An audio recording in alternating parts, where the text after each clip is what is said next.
I'm Rantasmo, and the problem of Maxxie needs more gay. You guys watch Misfits? I watch Misfits. There's something about British TV that makes even the silliest of shows seem just the tiniest bit smarter than American TV. Is it the accents? I'm not a panty sniffer.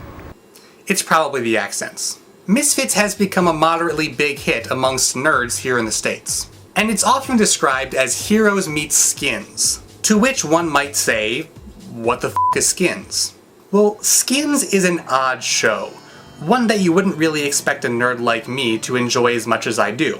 It's not quite as big a deal as it used to be, having recently announced its 7th and final season. But not too long ago, it was a really popular show in the UK. The long-running British teen drama is a weird combination of moderately interesting and compelling for adults, and wildly appealing for British teens, while also arguably setting an exceptionally bad example for them. Have sex, teenagers! Have all the sex! Okay, that's probably an exaggeration. This show is renowned for its raciness, but there's a little more to it than that. At times, it attempts to be nothing more than a frenetic, mindlessly goofy sex and drugs romp. And other times, it tries to be an artsy, meditative character study. And it actually sort of succeeds at both. So today I want to talk about characters, and specifically the characters of Skins. The following contains spoilers for Skins! Not the most recent third generation, which I haven't seen very much of. And not so much the second generation, which I honestly wasn't a huge fan of in general. And certainly not the American remake, which was briefly mired in controversy and then vanished in a puff of low ratings. No, in true semi-nostalgic fashion, I want to talk about the first generation of Skins. Those first 2 wonderful seasons that I fell in love with, and then sort of forgot about for 4 years. At its heart, Skins is a show about people with flaws. One of these is, I think, one of the most complex and appealing TV characters of the last decade. Cassie, played by the talented perfect human being Hannah Murray, is an eccentric anorexic who struggles with the pain of human contact and attachment.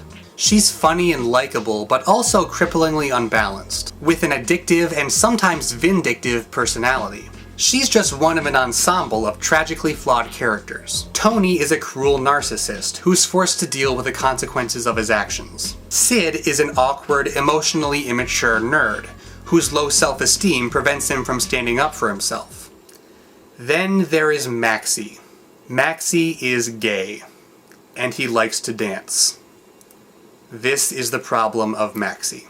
It's not that Maxxie doesn't get a lot of screen time. His is a fairly consistent presence throughout the entire first 2 seasons. He has 3 major subplots. In Season 1, Maxxie's best friend Anwar has trouble reconciling his Muslim faith with his friendship with a gay person.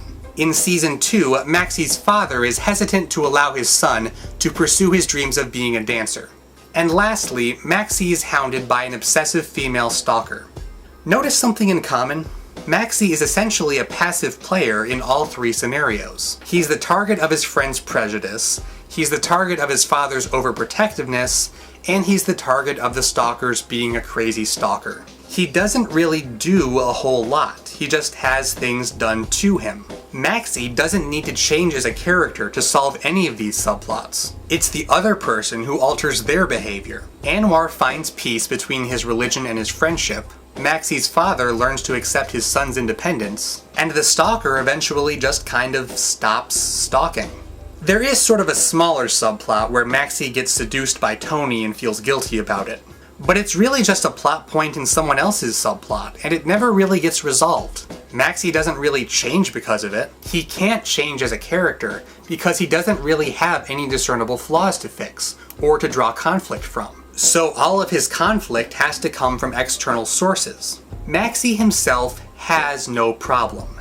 And that, in itself, is a problem. Maxxie is a likable character. He's certainly the most not a douchebag on the show. He's friendly and well-adjusted and nice. Maxxie is an attractive character. This is something that I am quite cognizant of. But from a storytelling perspective, Maxxie is not an interesting character. Maxxie is nice and hot and gay. To be an interesting character, one must have flaws. And despite what you may have heard in high school, being gay is not a flaw. And being hot and having an active sex life is not the same as being interesting. It might not be fair to say that the writers used Maxxie's sexuality as a substitute for his complexity. It probably wasn't a conscious decision. Maybe they were even worried about portraying the show's only gay character in a negative way. And it really seems like they recognized the problem and rectified it with the lesbian characters in the next generation. But this isn't the only piece of media where we see this problem, and it's not just restricted to sexuality. How many times have you seen a character who doesn't really have any real flaws or any real character apart from just being black or being a woman? In the real world, just as it is on television, it is our strengths that make us likable, but it's our flaws that make us interesting. They are what drive us towards change, towards becoming something greater. Without them, there would be no journey, no beginnings and no endings, and we would have nothing to do but dance in place. See, stick with me, you know that you should, 'cause it's gotta get bad before it gets